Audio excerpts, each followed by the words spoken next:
Hi, మా friend ఒకతను అన్నాడు, సెల్ఫ్ మెడికేషన్ వెరీ డేంజరస్ అంటావు కదా, మరి సెల్ఫ్ బ్లడ్ టెస్ట్ కూడా డేంజరసే కదా అని అడిగాడు. సెల్ఫ్ మెడికేషన్ అంటే మందులు మనము ఒంట్లోకి తీసుకుంటున్నాము. వాటి యొక్క ఫార్మకో డైనమిక్స్ కానీ ఫార్మకో కైనెటిక్స్ కానీ మనకు తెలియవు. కాబట్టి అవి రియాక్షన్స్ ఇవ్వచ్చు, సైడ్ ఎఫెక్ట్స్ ఇవ్వచ్చు, చాలా ప్రమాదకరంగా మారచ్చు. కానీ బ్లడ్ టెస్ట్లు అనేవి మనము ఒక క్వాలిఫైడ్ ల్యాబ్ టెక్నీషియన్ దగ్గర నుంచి, ఒక క్వాలిఫైడ్ ల్యాబ్ దగ్గర నుంచి జస్ట్ రెఫరల్ వాల్యూస్ తీసుకుంటున్నాం అంతే.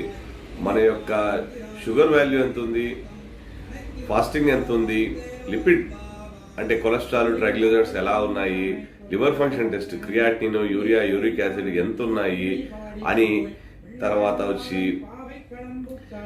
ఇలాంటి బ్లడ్ టెస్ట్లు ఎంత లెవెల్లో ఉన్నాయి ఏంటి అనేది తెలుసుకుంటాం. అంతేకాని దానికి తగిన మందులు మనం వాడము.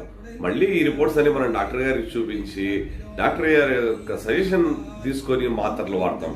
కాబట్టి ఇది ముందు జాగ్రత్త చర్య అని మాత్రమే నేను అంటాను. కానీ బ్లడ్ టెస్ట్ చేయించుకోవడం ఒక ముందు జాగ్రత్త చర్య, ఒక మంచి అలవాటు మాత్రమే. దీనివల్ల ఎటువంటి ప్రమాదము లేదు.